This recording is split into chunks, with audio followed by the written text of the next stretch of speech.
Hey there, Mr. Reddit here. Welcome back to another episode of r/Entitled Parents Stories. Our first story we'll be reading today. My family has put my 80-year-old grandmother $15,000 in debt. After that, Karen versus retail veteran. And after that, a Karen wants me to dump my boyfriend. Now Karen told me there's no way this video can get 1,000 likes, so please help me prove her wrong by smashing that like button. And if you're new, subscribe and turn on notifications for new stories from Reddit every single day. And huge thank you to Daniel for supporting the channel on Patreon. My family has put my 80-year-old grandmother $15,000 in debt. I recently was catching up with some family members from my mom's side, and it reminded me how awful my dad's side of the family is. I need to get this off my chest because this has been a thing on my mind. Background: I have never really been close to my dad's side.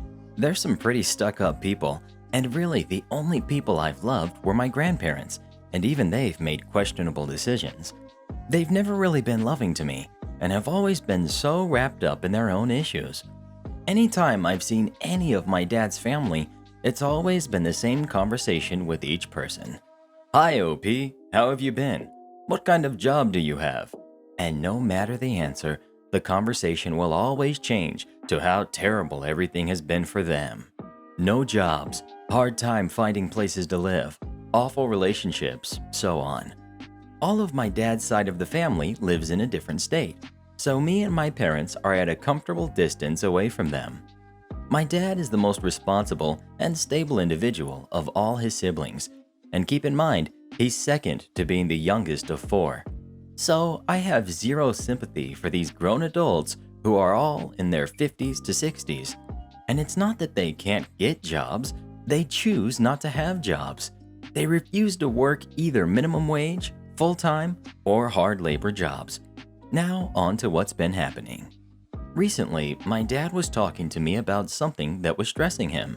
My grandmother called my dad, asking him if he could help her with some debt. She was only asking him, and she wasn't getting help from my grandfather. She admitted to my dad that she was in $15,000 in debt. What happened was my aunt called her and asked if she could borrow some money, around $10,000, from my grandmother to fix her boyfriend's truck.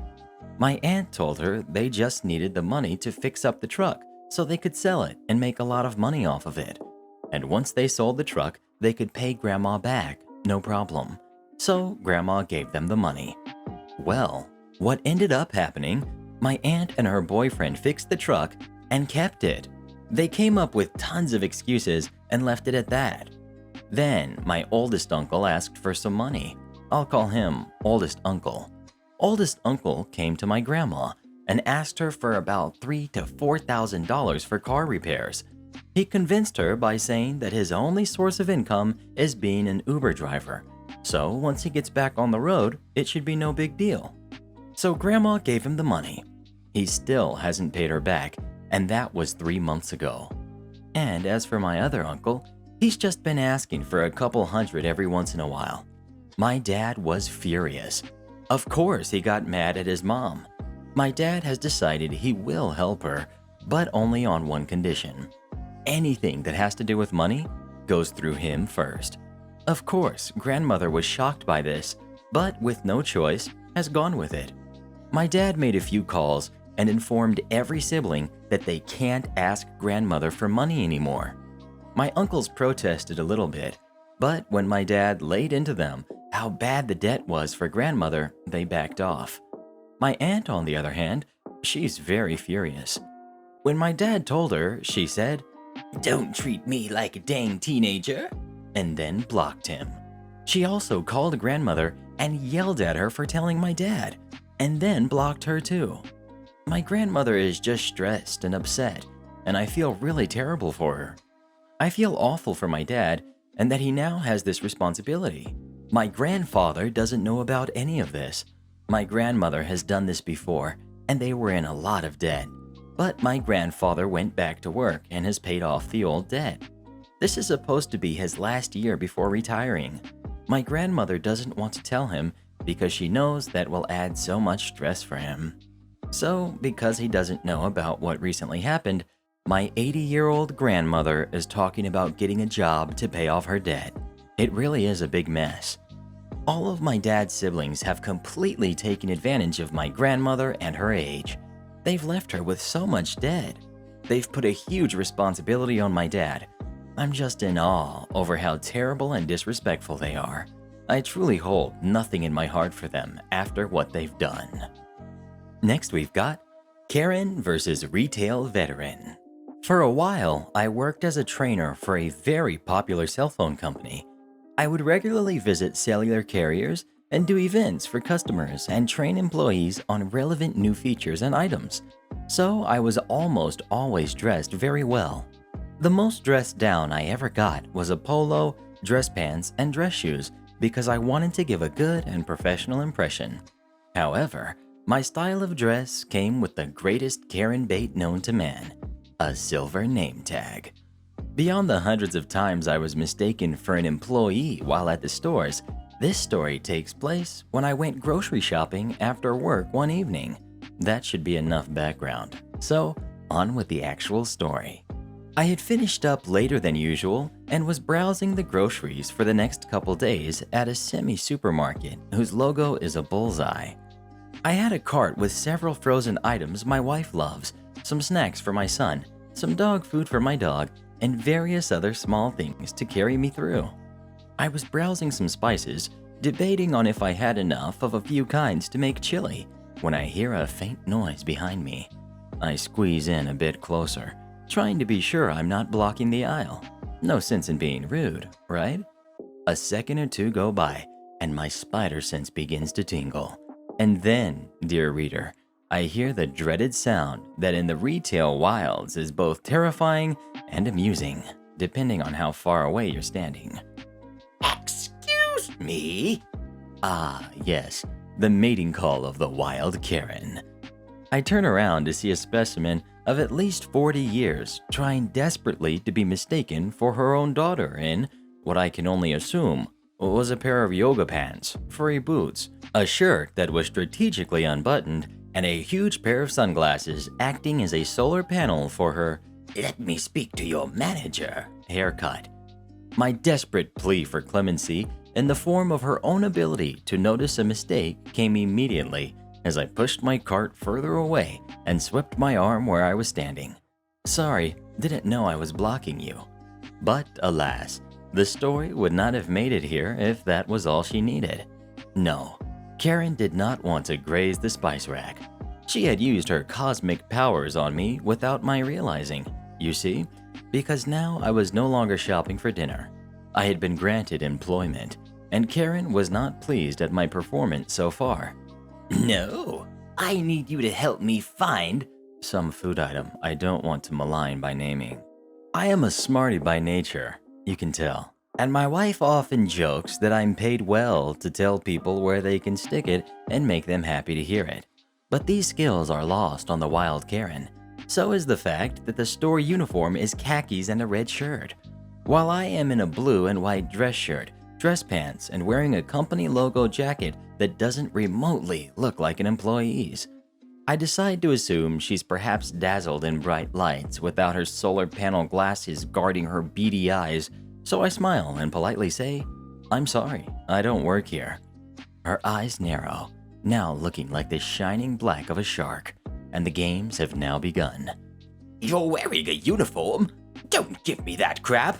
You can put up that garbage when you're done doing your job." My eyebrow rises, and in my head I hear the ringside bell. Okay, Karen, game on. So in my best, I really don't hope you're run over by a stray water buffalo voice and smile, I say, "What was it you needed help finding, ma'am?" I see the flinch. I said ma'am, and she didn't like it. Don't show weakness now, we've only started.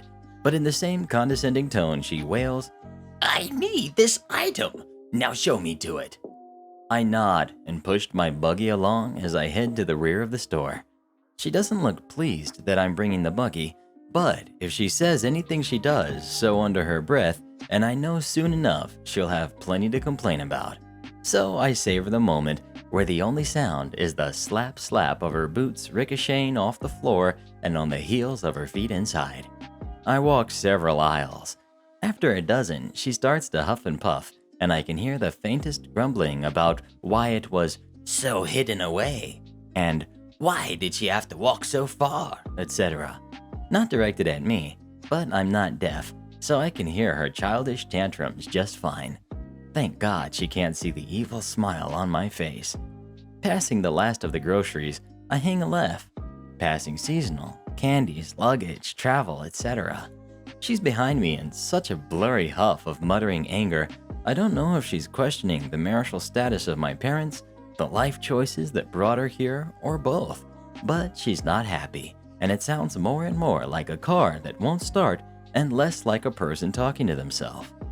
As we reach the book section, I wheel the cart right over and start down an aisle. Now the Karen is really angry. Where's the item?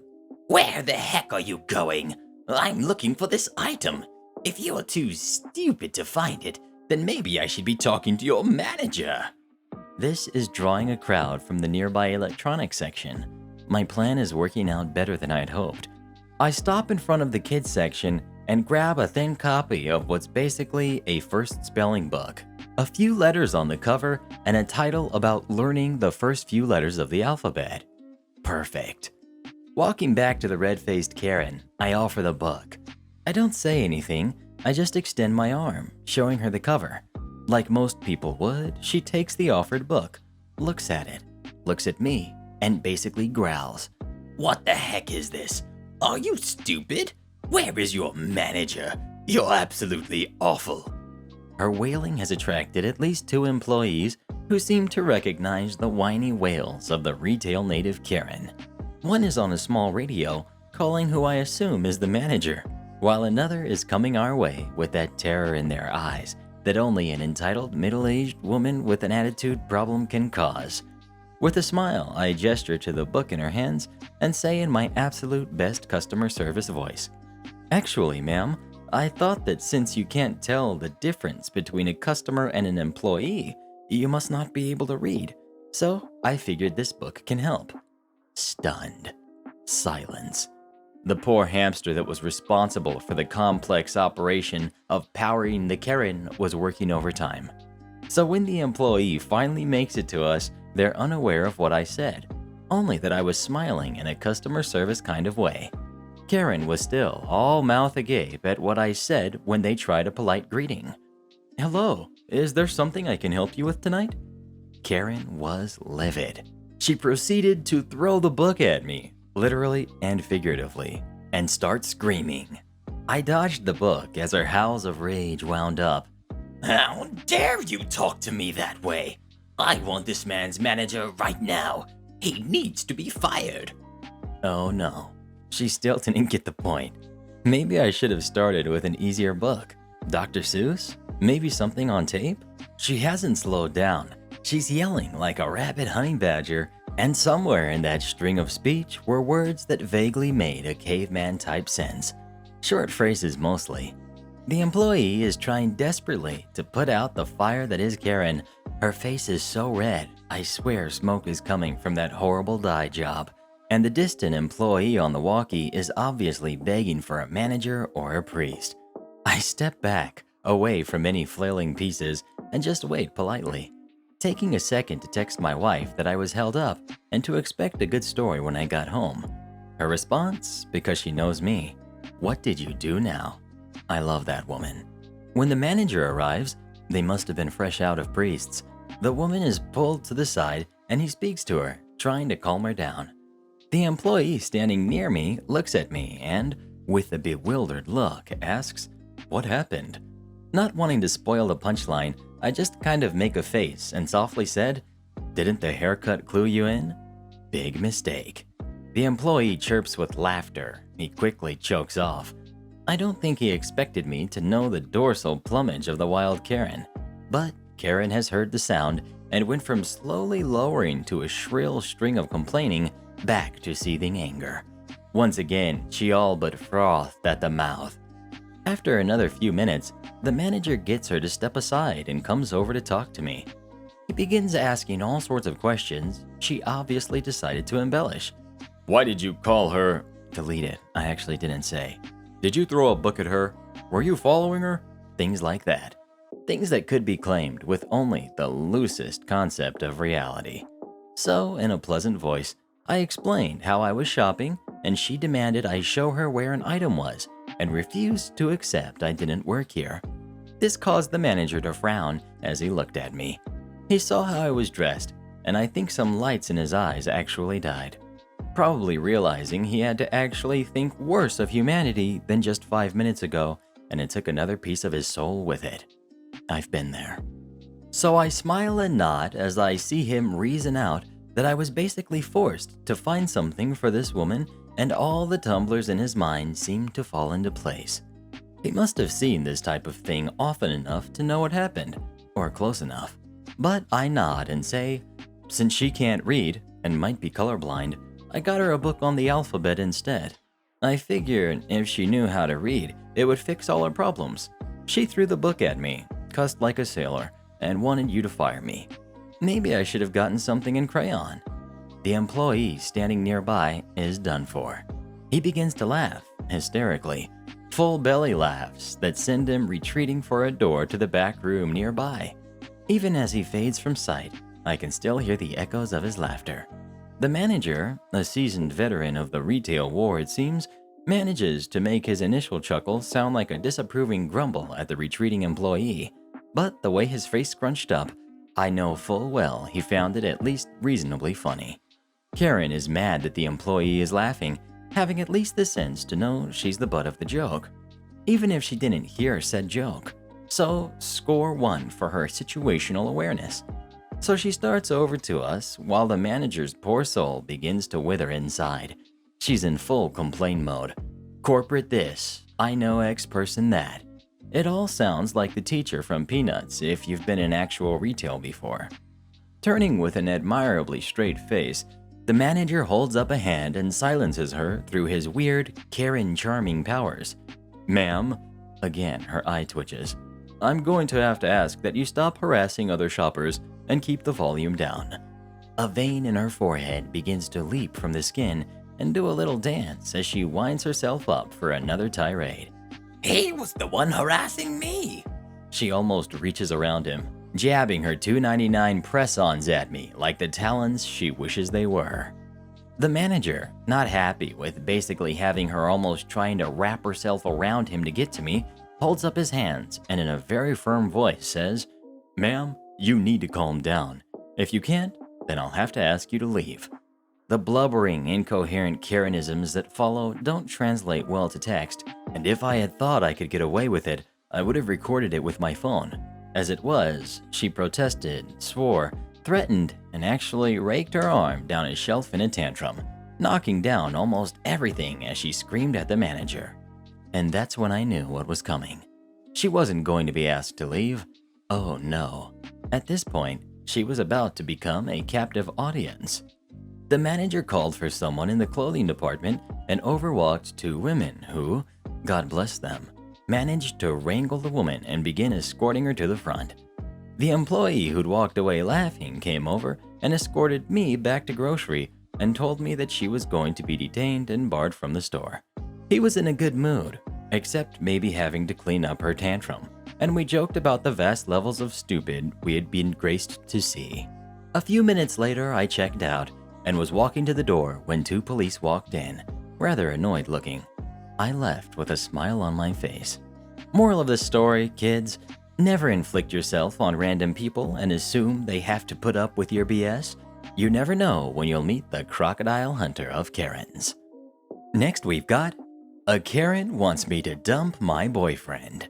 So this happened back in the early 2000s, like 2003 to 2004. Just to give context, I had been pretty in my shell and quiet for the first 18 years of my life.